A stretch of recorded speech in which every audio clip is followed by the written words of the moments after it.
Welcome to Energized, a podcast brought to you by GZERO Media's Blue Circle Studio and presented by Enbridge. I'm JJ Ramberg.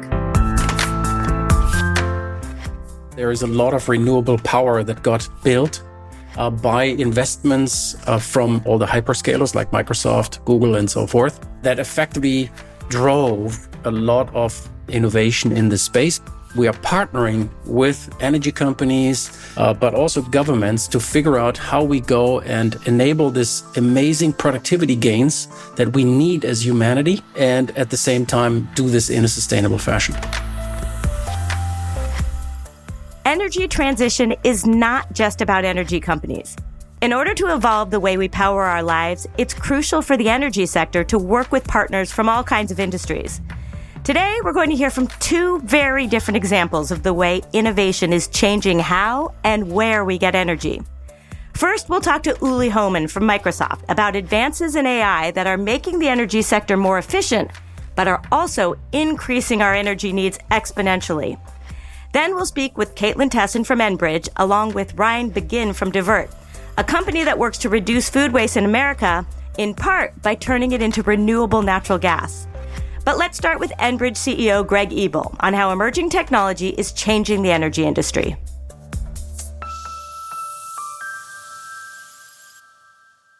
We're in a time of major innovation, and we're talking about many of those innovations here in this series. Everything from brand new ways to make energy to the rise of generative AI that is basically affecting every industry, including yours.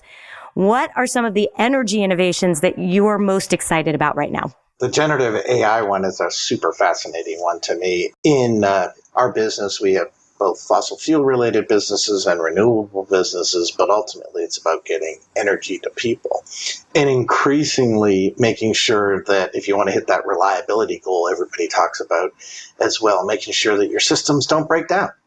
And so generative AI is really taking a bunch of our data that we have in the past and macroeconomic elements of the current and the goals of the future and saying, okay, based on those factors, at this time of day, at this time of the year, in this place, maybe, Enbridge, you should use renewable power to move your pump stations that move oil that are going downstream to serve a chip factory that is going to allow a data center to operate that'll give you even more ideas. So it's all really interconnected, but I find it's really great that some of these generative AI and big data type stuff has really come to fruition, and our computing power is allowing us to come up with the best possible solution at multiple times during the day. You know, we always hear about this in our own homes, right? People have smart thermostats and stuff like that, but really we're just micronizing that power,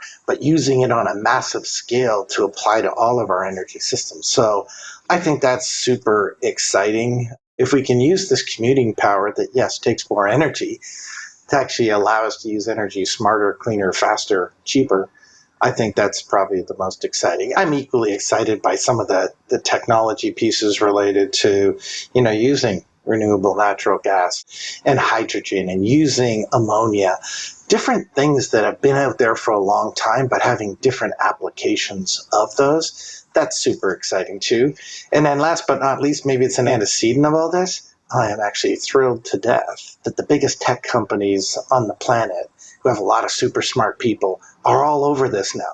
Maybe not for an altruistic reason for the planet, if you will, but because their business demands it. And when really smart people in smart businesses need an energy solution, they're going to use their own tools, which are pretty awesome right now, to come up with those solutions. These guys have a lot of capital, and they can put it to work very quickly. That helps governments, that helps energy companies. If done right, that helps consumers. And again, I think it helps the overall environment and our goals for the planet. So yeah, exciting times, but it does come to technology, and that's going to be a big driver for us. So both in our own business, maybe we're a little bit lower key from maintenance elements and how that helps do what we do, right up to how we actually use the energy and allocate it based on current climate conditions, costs, and social needs. It will not be long before social needs start getting worked into these generative AI type models, and what's not only the best energy affordability, security, but also social outcome here. And it'll spit out an answer. And it'll be up to us humans to figure out how to implement that answer. Like Greg just said, it's almost impossible to talk about innovation these days without touching on generative AI. And that's why we wanted to speak with Uli Homann. Uli's a distinguished architect in the cloud and enterprise business at Microsoft. As part of the engineering leadership team, he handles customer-led innovation efforts, which includes energy companies. I'm excited about this topic because we are at this incredibly interesting moment in time where AI can help manage our increasing demand for electricity and energy, as well as the transition to green energy, but it is also increasing that demand exponentially. And so I really want to get to both of those sides of AI in this conversation. To start, let's just talk about the rise of generative AI and talk about how that's currently being used in the energy industry. So, JJ, the usage of AI in the energy sector has been long standing. So there's a lot of work that's going on with respect to machine learning. What we're now doing is we're starting to introduce capabilities that can actually reason over the data and provide help to the people that are actually operating the energy environments. So Gen AI is ultimately the support tool for the people that work the energy sector, because it is able to look at all the data, look at pictures, look at videos, look at other things to effectively go and saying, oh, okay, JJ, you should look at this pipeline. Something is happening over here. Or you are asking me to analyze what's happening at this pipeline. Maybe we should change the energy flow or whatever the measure is. Now you're going to go and get Gen AI to help you formulate the thesis of what you're supposed to be doing, rather than JJ looking at various data sources, pulling it all together and figuring it out. Now JJ can ask AI, hey, I'm seeing this data set emerging or this alert. What should I think about? And the AI will pull together data sources, formulate a response, and help you effectively execute your job faster, cheaper, and with more variations in terms of what can be done and figure out the optimized path. One really interesting way that I've heard about Gen AI being used is in a predictive capacity to understand the supply of renewable energy sources and the demand of energy going forward, and where do we use traditional sources and how can we use renewable sources. And as we talk about our energy transition into cleaner energy, how can AI help with that? A lot of the scenarios you describe is actually statistics, because we look at data, we understand what's going on, and then we go and bring in non-statistics.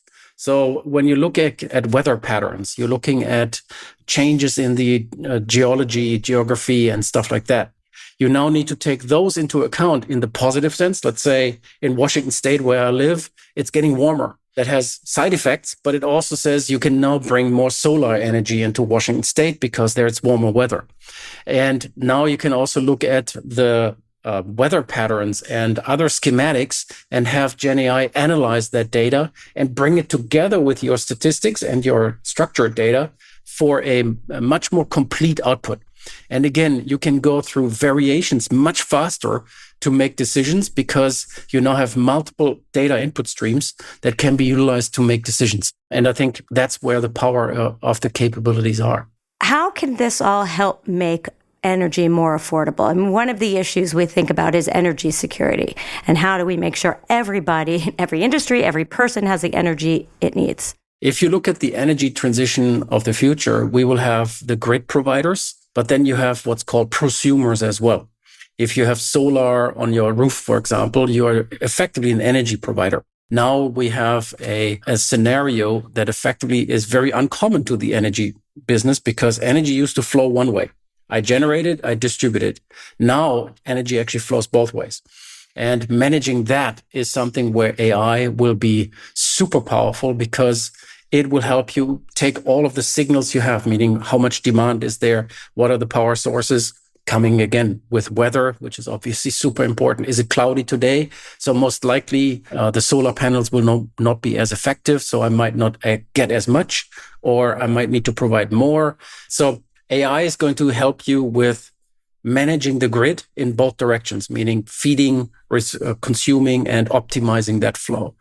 We already talked about finding ways to leverage energy broader, meaning understanding where solar panels could be built or wind farms could be built, doing all of that analysis and bringing it all together. And then last but not least, I think we are using AI for lots of material science. I have one great example where we composed AI with quantum computing and effectively found a element that promises to reduce the need for lithium by 70% in a battery. And if that is true, again, you never know until you really build it, then obviously that's a huge breakthrough to reduce our dependency on lithium and other rare earth scenarios. And that's obviously a big thing. And that's the future side of AI. So it starts with optimizing what we know, finding new places to effectively drive renewable energy, but then also work on material science to make energy storage more efficient and other things.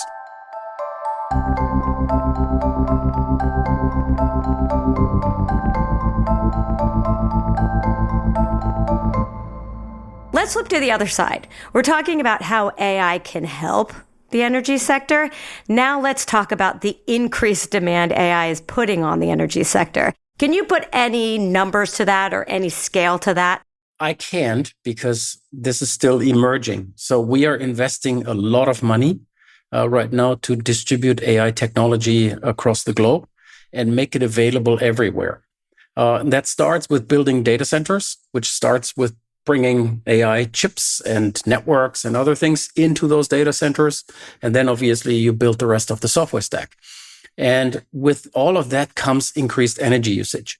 And so part of what we are doing is working with energy providers across the globe to make sure that wherever we go, in terms of building data centers, be that Sweden, Finland, Asia, South America, wherever we go, that there are sustainable energy sources available, be that wind, be that solar, be that water, depending on where you go.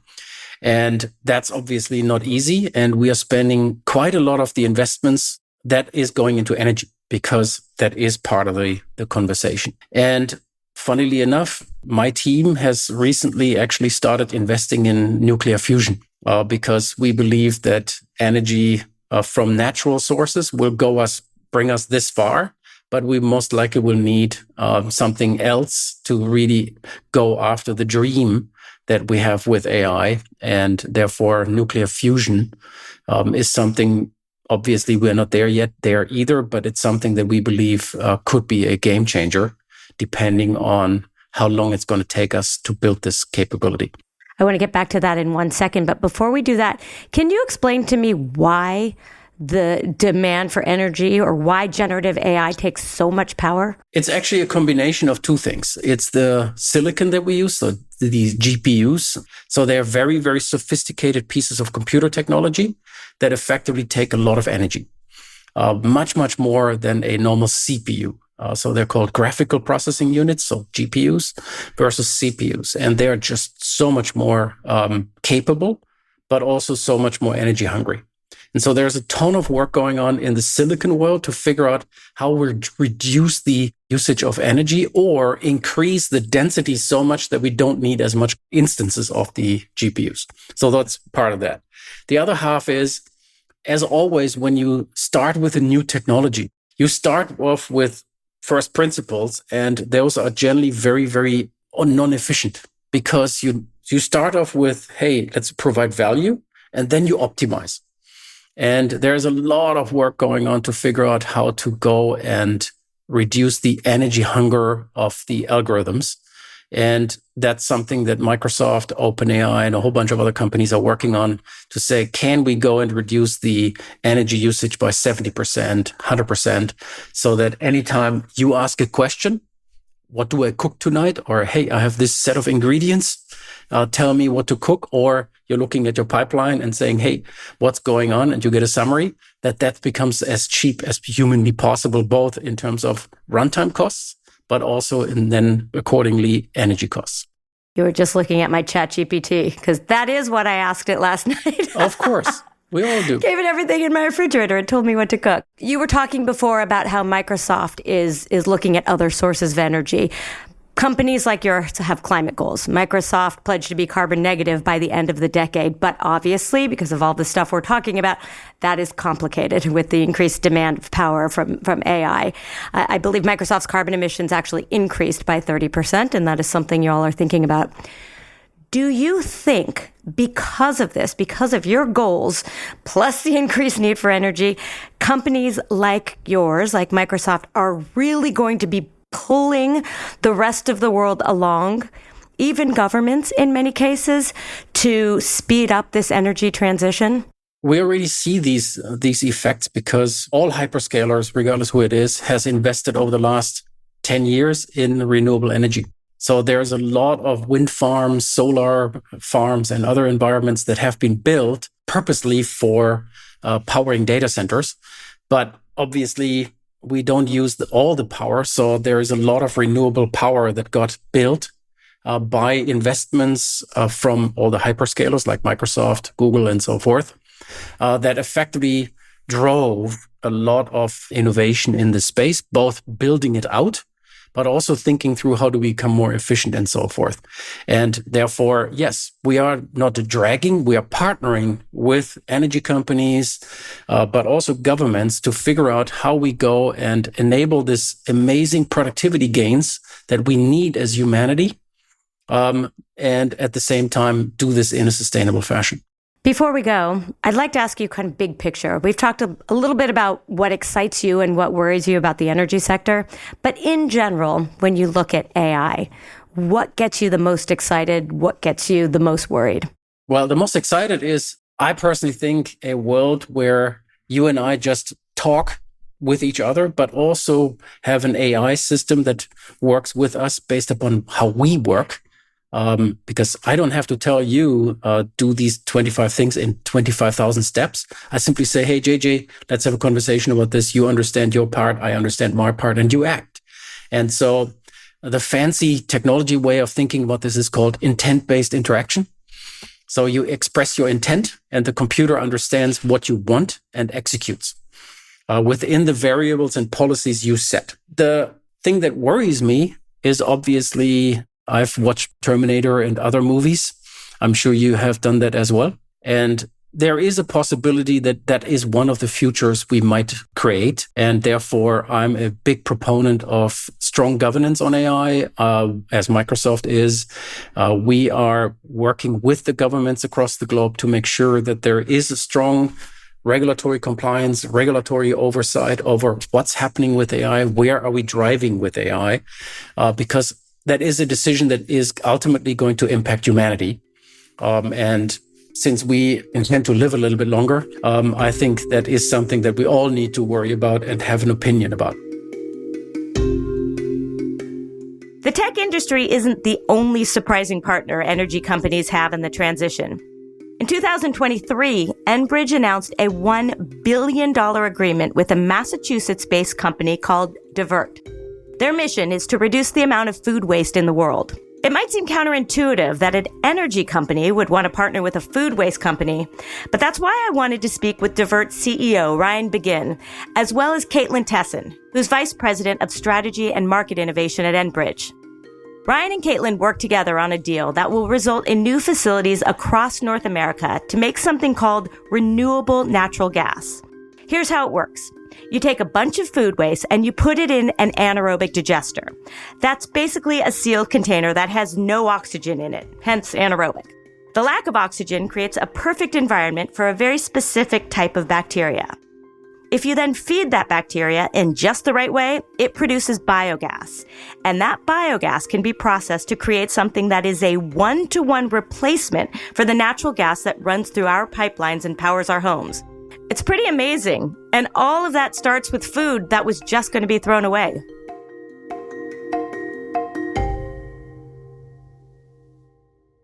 Ryan and Caitlin, I want to start with a really basic question. How much food waste do we create here in the U.S.? So in the U.S., we have 63 million tons of food waste generated every year. So 30% of all food produced is wasted. about 40% of everything that goes to a landfill by weight is food. So there's a massive amount of food that is wasted in our entire society. The issue is, how do you balance reducing wasted food and also keeping it out of landfills? So there is a need for infrastructure, but there's also a need for source reduction. We need to have more respect for our food and everything that goes into that food. It's the farmland, it's the water, the nutrients that we're using to grow that food, the labor, the transportation, the cold supply chain, the retail side, everything that happens. We really do need to do a better job as a society to appreciate what goes in and value that better. So that 63 million tons, EPA, UN, they would all say reducing our food waste by 50% is the right number. So let's assume that we're now stuck with just over 30 million tons of food waste per year in the US. What we are doing at Divert is approaching both. So it is building infrastructure with Enbridge to provide a industrial, reliable solution to have an alternative to a landfill for food waste. At the same time, we're using data upstream with our customers like Kroger, Target, Albertsons, and partnering with Feeding America to better understand where food is wasted and why to keep in our food supply chain. And that food waste is, too, JJ, expected to grow by 60% by 2030. So the problem is just getting compounded. I don't know if anybody listening has small kids like Ryan and I do, but a lot of food waste is happening at our houses. And, when you think about if we don't have diversion programs like Divert has, they're going into landfills and that methane is just going into the atmosphere. And so really excited to be partnering with Divert because not only are they working on RNG projects with us, they have a much bigger mission of ensuring that food is donated that can still be eaten. They've donated, I think, 12 million meals or something. And so really that virtuous circle of donate, make sure you're feeding people if you still can, and then creating a really valuable product that people need and want from a natural gas perspective is really kind of the thing that's special about Divert. So if I understand correctly, Ryan, the big mission is let's decrease food waste and let's utilize what food waste there is. And so that has multiple parts, which is one, let's give data back to companies so they understand the supply and the demands, so they're not oversupplying for the demand. Number two, if there is food waste that is edible, let's pass it on to people who need it. And three, anything left, let's turn it into something useful, meaning RNG in this case. Very well said.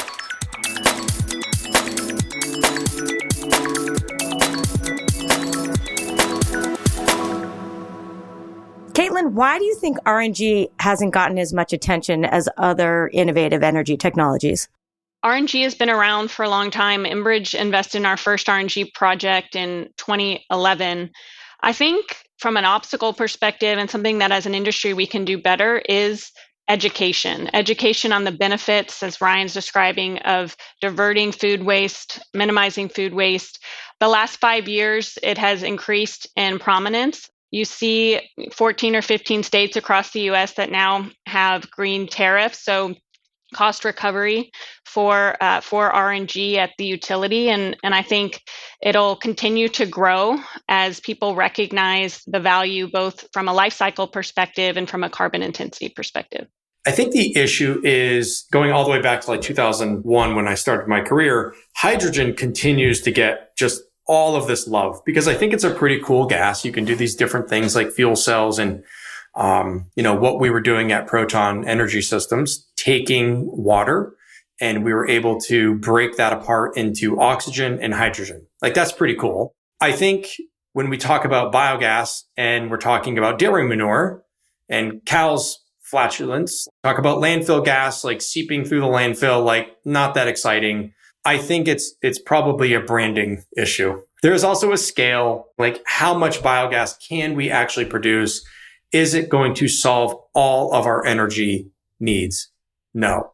But it's a really important part because if you go back to that landfill, what is the alternative? Just let the methane go into the atmosphere and cause, major climate change issues through the greenhouse gas impacts that it has. So we have to do something. I do think awareness ultimately drives the excitement behind biogas and RNG. In 2023, Enbridge and Divert announced $1 billion, a $1 billion agreement to support the development of wasted food into natural gas. Caitlin, why was Enbridge interested in doing this? Why'd they partner with Divert? A few reasons. Divert is unique in this space because they do have the proprietary technology. They do have the long-term relationship with customers. At the time, Ryan's company had been around for more than 15 years. And they have a proven track record of maintaining those customers, of really demonstrating value. The other piece, Enbridge has pretty aggressive carbon reduction goals, and the virtuous circle that we've talked about before, and the ability to donate food, the human element, all were factors in our investment and our partnership with Divert. I think the other thing is, at the end of the day, in business, people want to work with people that they like and people that they trust. And from the get-go, Ryan and his team have demonstrated not only expertise in what they do, but a passion to build their business, to reduce waste, to donate food to folks that need it. And that passion really convinced Enbridge, a large infrastructure company, that these were the people that we wanted to go into business with. Ryan, what did this deal mean for your company? We are not an RNG business. And, we have consistently said that. So it is a bit ironic that you have Enbridge stepping in to invest in not an RNG business to solve an RNG need. I think it is a perfect relationship because what we are lacking in the US is infrastructure to solve food waste. You would think that the waste companies would step in to solve those problems, but they're not, because, margins at a landfill, margins with collections are incredible. And they're hard to move away from. And there is absolutely an innovator's dilemma when we think about investing in infrastructure, which is destructive if you own a landfill, destructive to your margins. And so how do you break out of that cycle? What RNG means to us as a business, RNG is a portion of our revenue. We also get a upfront processing fee and a platform fee from our customers to service them and keep their food out of landfill. But RNG is the tipping point. And so when you have a byproduct of our process that a counterparty like Enbridge values infrastructure. They know infrastructure better than nearly any other company out there. They know how to operate it. They know how to analyze it. They know that when you're building a project, it's never going to go perfect, but here's the team that's going to support us. And they have, from foundation designs to public affairs, permitting, just an absolute incredible team. So you have these, I would say maybe strange bedfellows that come together to solve the food waste problem. How ironic, but it's working very well. Talk to me about the infrastructure you need. What do you have to build? The average facility for us is roughly a $90 million investment.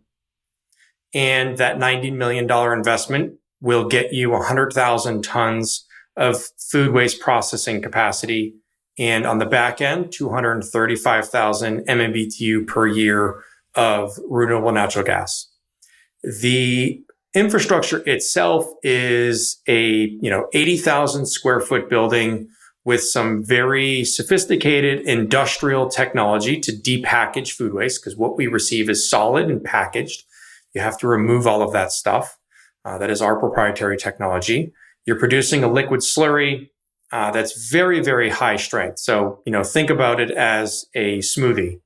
And what we're doing is we're meter feeding that into a 3 million gallon tank that is digesting it. You're producing an explosive gas. You have to purify that gas. Food waste is 85% water. So really what we have built is a wastewater treatment facility. It's just a really high strength wastewater. That water has to go somewhere. You cannot just put it into the sewer because of all of the nutrients that we've talked about, including soluble things like nitrogen, harder to get rid of in a wastewater treatment facility today than ever before. So we have to purify that water. We then put that into sanitary sewer. We have to clean the gas, and then we're injecting the gas. All of this is happening on roughly a 15-acre parcel in an urban industrial environment. What about the logistics of getting the food waste to you in the first place? So we have trucks coming and going every day from our facility, servicing our customers through their distribution centers. And then we are also rolling out other services to service folks that have industrial food waste. So think wholesale and food manufacturers that have food waste that cannot be sent to compost or animal feed. So it's a pallet of yogurt that was mislabeled, or maybe there's a FOD component, or maybe it was out of temperature. So that has to be processed, and we can do that. And then ultimately going into servicing more commercial locations like food service. And so there is a solution that we are building out now that will also be coming and going from those facilities. But it's very much hub and spoke. It's a very regional facility. Caitlin, what kind of obstacles exist to growing the reach of RNG? Two come to mind. One of the obstacles we've touched on already is education. Education for siting, education to continue to grow the industry from an offtake perspective, continuing to make sure that we're very clearly singing the praises of RNG. When you're citing a large infrastructure project, any type of infrastructure project, getting into the community and making sure that the local community, the local officials understand the project, understand the schedule, understand the benefits, and dispel myths that are bound to pop up no matter what you're building. So the local community is really important. Continuing to educate on a state level and a federal level, making sure that those officials and the EPA are very clear on the benefits of RNG and what the industry as a whole needs is very important. And then customer management, like any business, Ryan does a really good job of managing customers, communicating with the large grocers, but continuing to demonstrate that virtuous circle and the value to their business of working with a company like Divert. It's multifaceted, the stakeholder outreach for these projects. From our perspective, we don't have RNG if we can't get food waste diverted from landfills. So for us, it becomes a food waste market issue. I think there is a lot of happy complacency that we don't really know where our trash goes when we put it out at the curb. You know, we throw it in the dumpster, it disappears, we don't see it again, and out of sight, out of mind. I think if the common person knew that we are out of landfill capacity and we'll be building a landfill, 20 miles down the road from your house, they start to care a lot. So it's really an awareness issue. And then we say, well, what else can we do? And if you look at our build out costs on a per ton basis, so we can either build an incinerator to burn our trash at, a certain dollar cost per ton of capacity, or we can build an anaerobic digester, which we can co-locate nearly anywhere, and the emissions are nil. I think it's an awareness and take action issue. There is a groundswell building. What do you hope for the future of RNG in North America and then around the world? My hope for RNG is that it continues to grow as it has over the last probably 3 years, that awareness of the benefits of RNG, of utilizing wasted food continues to grow, and that more and more both utilities and voluntary large customers continue to invest in RNG as part of a balanced carbon reduction portfolio. And Ryan, how about you? There's a story behind RNG that I think folks would benefit to better understand, that when we have RNG, it is otherwise landfill gas emissions that would have gone to the atmosphere. For us, it is we are able to drive food donation when they're buying RNG. So participating in that market, I think, is a more holistic solution than let's just build another solar cell field. Like there's something more that can be done.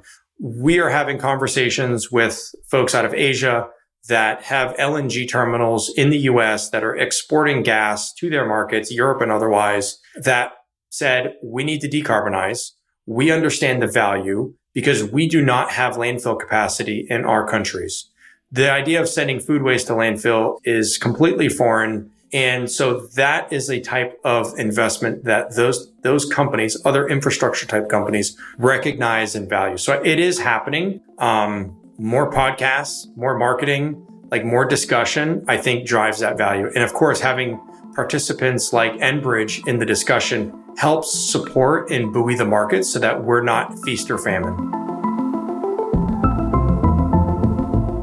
was Ryan Begin, CEO of Divert, and Caitlin Tessin, Vice President of Strategy and Market Innovation at Enbridge. Earlier in the episode, you also heard from Microsoft's Uli Homann, as well as Enbridge CEO Greg Ebel.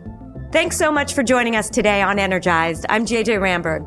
To hear more episodes from this series, subscribe to Energized, the Future of Energy, wherever you get your podcasts, or visit gzeromedia.com/energized. Energized, the Future of Energy, is produced by GZERO's Blue Circle Studios for Enbridge. To learn more about partnership opportunities with GZERO, head to gzeromedia.com/advertise.